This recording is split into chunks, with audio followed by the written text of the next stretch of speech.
What is up everyone, Northside here, welcome to my channel. Thank you for the support in the previous video, congrats to the winners of the raffle. As the title says, we're going to compare Lionheart weapons versus Blast weapons, if you wish. So what I did, I got up early in the morning and I did 4 consecutive tests for each weapon set, times 8 minutes, that you can imagine how much time that is, using an act log. Basically, I came to a conclusion and we're going to talk about it now. So let's get straight to the point. One of the acts of the Blast Blade comes from the redeemed citadel.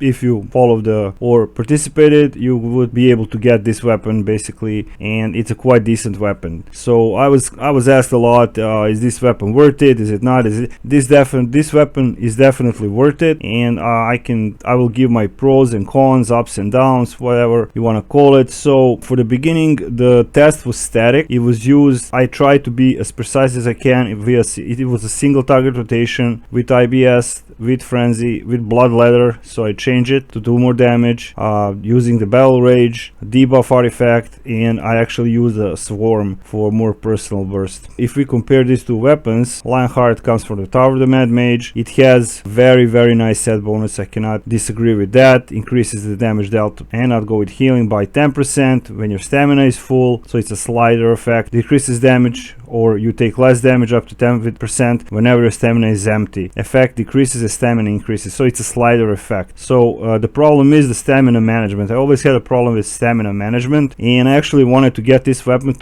to get rid of the Lionhearts. Don't get me wrong, because the Lionhearts, even though I will show you the act logs at the end, I summarize them and you will see the results are still better for the boss fights, but there are a lot of variables. So for example, as they like to call us, dumb GWFs like to sprint, right? The moment I sprint, I decrease my damage, right, with the Lionheart. So, and also, if you're a dumbass and you don't know the dungeon and running in front of your tank, you are going to die. So you had it coming. That being said, the experienced Gwyffs or Barbarians, usually we use our stamina to run out of telegraphs. Some telegraphs you can walk out of, but rarely, usually it's a sprint.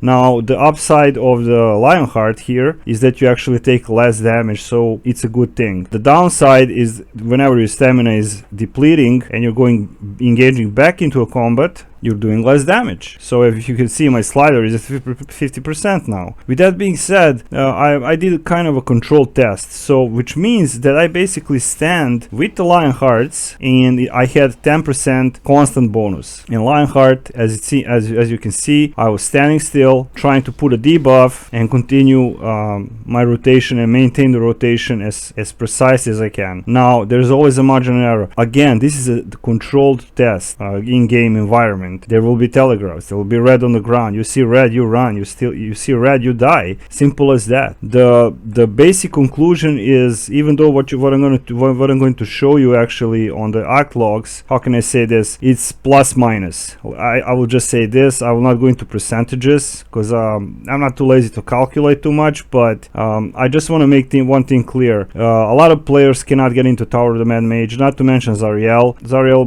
weapons are absolute. I am not a fan of the timer bonuses like this Celestial Edge has, and also I'm not a fan of this bonus either, because I'm not really gaining anything from Blessed Guidance. I am gaining 4.5 thousand power, or I get 10% crit severity and action point gain by 7.5%, which meant absolutely nothing to me. So let me show you what this is. The setup I was running. This was the power with the Lionheart swords. This is with honored, blessed, well, let's call them blessed weapons. So it's not a big deal. It's not a big deal because I'm really overcapped. Now regarding the boons, I turn off the power boon and switch to critical severity bonus, which means that I actually had 161.5%. That's 181.5%, and when I'm in battle rage, I have 191. Now I could have upped that up, increase it with critical severity. I have a couple of companions to get over 205% critical severity, which meant I didn't want to do it. I left the power companions as there is, and since we're in chult comp instincts, I have a little bit more power than usual. However, I kind of trimmed that down with the critical severity bonus. My conclusion is basically that these weapons are worth it, blessed weapons. The Lionhearts are not obsolete, they're good for boss fights. All in all, you can't go wrong with either, you know, because we cannot really neglect 200 more base damage from the Honored Axe of the Blessed Blade regarding bonus of the Lionheart set. Because like I said, and I'm not going to repeat myself, we are going to sprint, we're going to get out of telegraphs, we're going to move from the boss. I mean, it's easy to stand behind the boss, tank is on the other side, so that's what I did basically. I had Red Dragon here giving me full combat advantage, so this was full combat advantage. So the rotation was like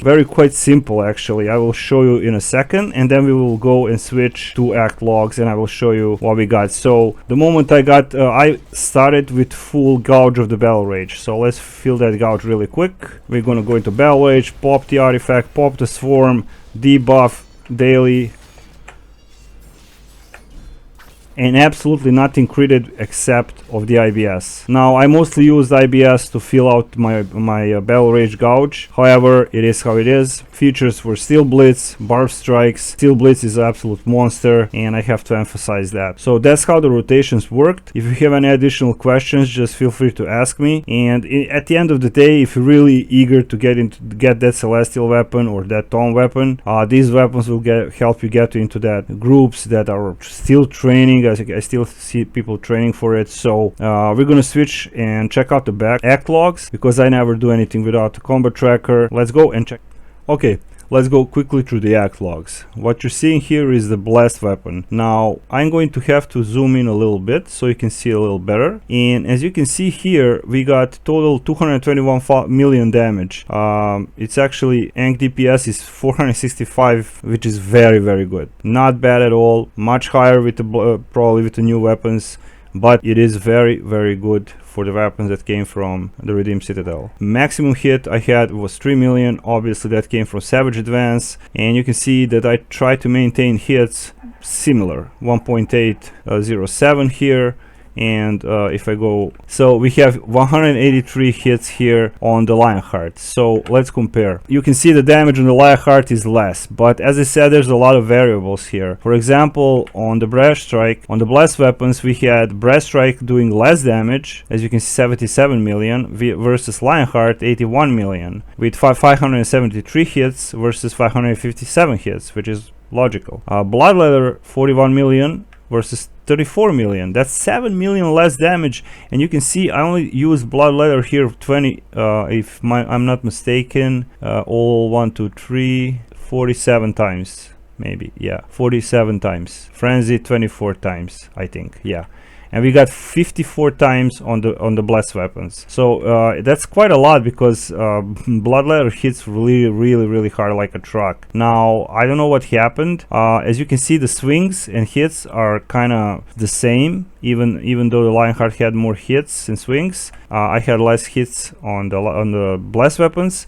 Nevertheless, it doesn't matter. So if we actually crit it with the frenzy, if we add it, but like I said, it's 50% chance you're gonna crit. So you can see the critical chance on the right side on the column. If you pause the video, you can see how many times I critted, for example, with the Brass Strike, how many times I critted with Bloodleather, with frenzy, with of course you will notice that Savage Advance was activated 8 times on both tests.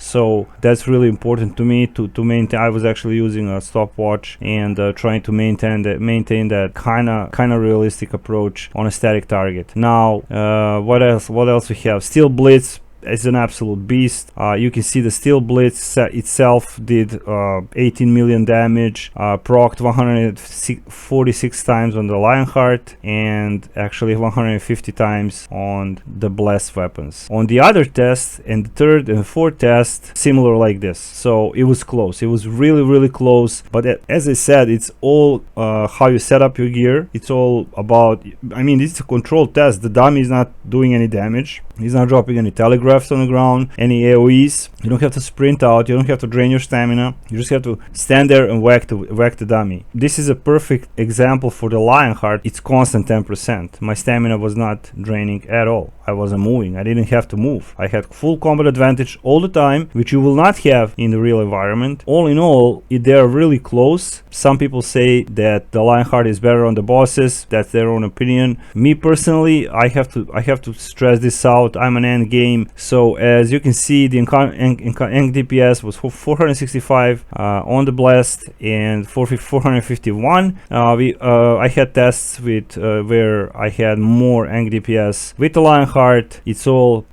if you crit, if you don't crit, it really depends. I hope this clears at least some of the stuff up, and I hope you enjoyed the video. Final conclusion is you can't go wrong with both weapons and the blast weapons, especially for the new players. I mean, even the Legion Guard set is good for mid-level players, etc. So the new players who are watching this, my power is and setup and the gear is all end game. Keep that in mind. So for now, this is it. Shout out to my channel members. Shout out to Wilk, Ouija, Ivy, Kret, and everybody else. Really, I don't want to forget anybody. So thank you for watching, and Northside signing out.